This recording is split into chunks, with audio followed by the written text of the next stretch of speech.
Hello viewers, তাহলে আজ একটি ছোট্ট ট্রান্সলেশন নিয়ে আপনাদের সামনে আমি উপস্থিত হয়েছি। সবজি কাটা হচ্ছে, বাক্যটিকে ভালোভাবে বুঝতে হবে। অর্থাৎ এই ক্ষেত্রে আমি কিন্তু সবজি কাটছি না, সবজি কাটা হচ্ছে। তাহলে তো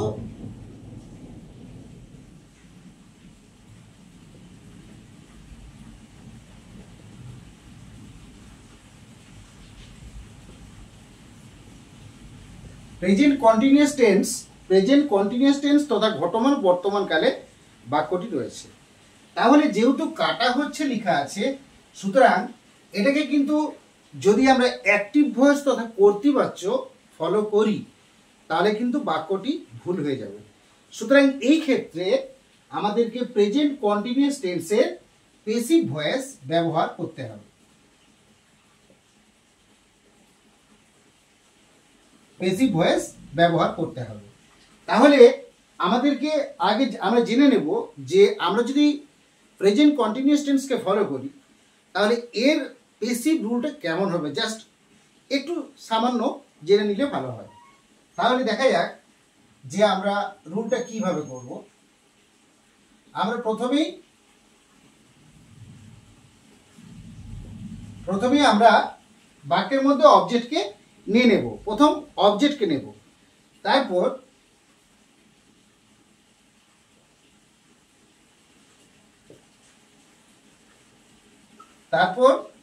দেখুন, তারপর এম, ইজ, আর এই তিনটে যে সাহায্যকারী ক্রিয়া রয়েছে, তিনটে সাহায্যকারী ক্রিয়ার মধ্যে যে কোনো একটাকে আমি অবজেক্ট অনুসারে বসিয়ে নেব।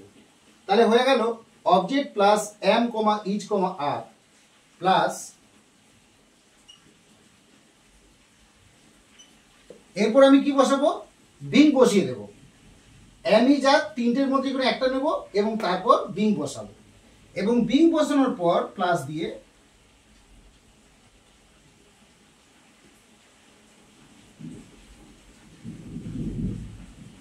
মেইন ভার্ব বসাবো। মেইন ভার্ব প্রধান ক্রিয়াপদ যেটা বাক্যের মধ্যে থাকবে, প্রধান ক্রিয়াপদ, সেই মেইন ভার্বকে বসাবো এবং তার V3 অর্থাৎ তার থার্ড ফর্ম বা ভার্বের পাস্ট পার্টিসিপল ফর্মকে আমরা ব্যবহার করব। এরপর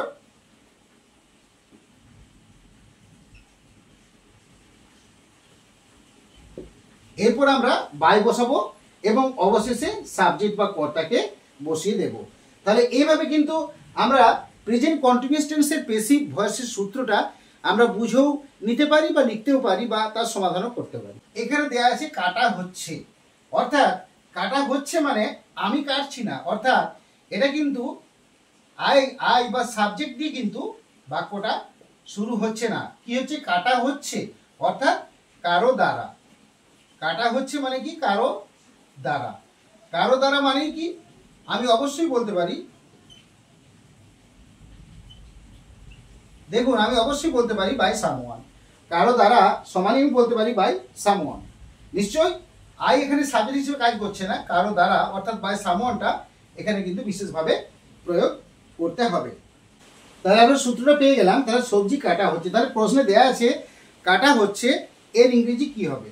দেখুন, তাহলে আমরা দেখলাম কাটা হচ্ছে অর্থ আমরা কি করব না, বিং প্রয়োগ করব। অর্থাৎ বিং প্রয়োগ করার আগে আমরা কিন্তু একটা অক্সিলারি ভার্ব তথা সাহায্যকারী ক্রিয়া প্রয়োগ করব। তাহলে আমি করতে পারি আর করতে পারি, যেহেতু এখানে সবজি আছে আর করতে পারি are being cut, are being cut by someone, are being cut by someone. কিন্তু এর মধ্যে অর্থাৎ এখানে কিন্তু দেখুন একটা জিনিস আমরা লক্ষ্য করলে বুঝতে পারবো যে আমরা এই যে সবজি, এই সবজি অর্থটার মধ্যেও একটা বোঝার বিষয় রয়েছে। যেমন সেটা হলো সবজি কিন্তু আমরা ভেজিটেবলস যে বানানটা বলি সেখানে কিন্তু আমরা অধিকাংশ সময় দেখি প্লুরাল ফর্মে রয়েছে, VEGTABLES, ভেজিটেবলস। কিন্তু এটা কিন্তু সিঙ্গুলারও হয়। যদি সিঙ্গুলার ফর্মে হয় তাহলে কিন্তু সেই ক্ষেত্রে আমরা ইস প্রয়োগ করব। অর্থাৎ ভেজিটেবলসের সঙ্গে যদি এস যুক্ত না থাকে তাহলে সেই ক্ষেত্রে কিন্তু আমরা ইস প্রয়োগ করব। অর্থাৎ যেমন ধরুন আমি 1 কেজি টমেটো কিনলাম, তাহলে যে শুধু টমেটো, এই টমেটো মানে একটা সবজিকে বোঝানো হচ্ছে, তাহলে সেই ক্ষেত্রে কিন্তু ভেজিটেবল করব, অর্থাৎ এস যুক্ত করব না। আবার ধরুন বলা হলো যে আমি টমেটো কিনলাম, ঝিঙে কিনলাম, গাজর কিনলাম, তাহলে কি হলো, তিনটে হলো, তাহলে সেই ক্ষেত্রে প্লুরাল বা ভেজিটেবলস শব্দটাকে প্রয়োগ করব। এই জিনিসটা কিন্তু আমাদেরকে বুঝে নিতে হবে। তাহলে যেহেতু এখানে সবজি বলা হয়েছে, সবজি মানে একটা সবজি নয়, সুতরাং আমরা কিন্তু এখানে কি করব, প্লুরাল ফর্ম করব,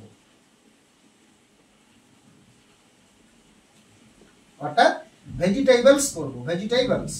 তাহলে vegetables are being cut by someone, সবজি কাটা হচ্ছে নিশ্চয়ই কারো দ্বারা, কোন একজন ব্যক্তির দ্বারা, সুতরাং সেই ক্ষেত্রে আমি বাই সামওয়ানটাকে উজ্জ্ব করলাম, vegetables are being cut by someone. কিন্তু আমাদেরকে একটা কথা মাথায় রাখতে হবে যে সবজি কাটা মানেই কিন্তু সবসময় যে সিইউটি কাট হবে তা কিন্তু নয়। সবজি কাটা মানেই যে সিইউটি কাট সবসময় হবে তা কিন্তু নয়। সবজি কাটার বিভিন্ন অর্থে তাদের ভার্বের রূপও পাল্টে যায়। জাস্ট কিভাবে সেই ভার্বের রূপটা পাল্টাচ্ছে আমি সেই বিষয়গুলো আপনাদের সামনে উপস্থাপন করার চেষ্টা করছি। আমি কি বললাম যে সবজি কাটা মানেই কিন্তু সবসময় যে আমরা কাট ভার্বটা প্রয়োগ করি, সিইউটি কাট ভার্ব প্রয়োগ করি, তা কিন্তু সর্বদা হয় না।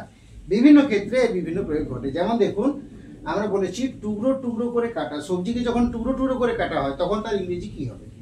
সবজিকে যখন বিভিন্ন আকারের করে কাটা হয় তখন তার ইংরেজি কি হবে? সবজিকে যখন পাতলা করে কাটা হয় তখন তার ইংরেজি কি হবে? আবার চ্যাপ্টা বা সমান টুকরো করে যখন কাটা হয় তখন তার ইংরেজি কি হবে? অর্থাৎ এদের ইংরেজিগুলো তাদের বাক্য অনুযায়ী পাল্টে যায়। যেমন ধরুন, আমি বলতে পারি টুকরো টুকরো করে কাটা, একে আমরা বলবো, দেখুন CHOP চপ। এরপর দেখুন চপ ভাবটাকে, এটা ভাবটা, এই চপ ভাবকে এবারে আমরা টেন্স বা ক্রিয়ার কাল অনুসারে ভার্বের রূপকে বদলে দেব। এরপর দেখুন বিভিন্ন আকারের কাটা, তাহলে বিভিন্ন আকারের কাটাকে আমরা কিন্তু কি বলবো? দেখুন,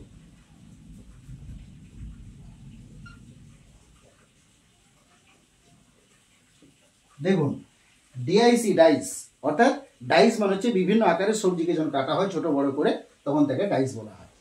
এরপর দেখুন পাতলা করে কাটা, তাহলে পাতলা করে কাটাকে কি বলা হয়?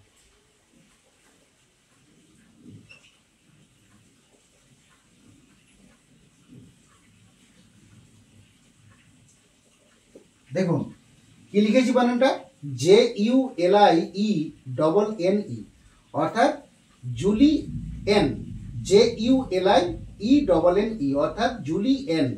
তাহলে জুলিয়েন বলা হয়। জুলিয়েন শব্দের অর্থ কি? পাতলা করে কাটা, জুলিয়েন।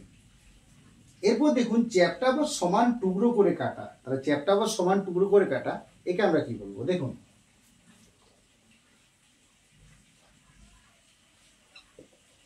দেখুন এটাকে বলবো SLIC স্লাইস, SLIC স্লাইস। তাহলে চপ হলো, ডাইস হলো, জুলিয়েন হলো, JULIENE জুলিয়েন, এবং স্লাইস। তাহলে এইভাবে কিন্তু সবজি কাটার আমরা বিভিন্ন ইংরেজি করতে পারি, এবং তার সঙ্গে সাধারণভাবে আমরা CUT কাটকে সাধারণভাবে প্রয়োগ করতে অবশ্যই পারি, কিন্তু বিভিন্ন ক্ষেত্র বিশেষে আমাদের সবজি কাটার অর্থ বদলে যায়।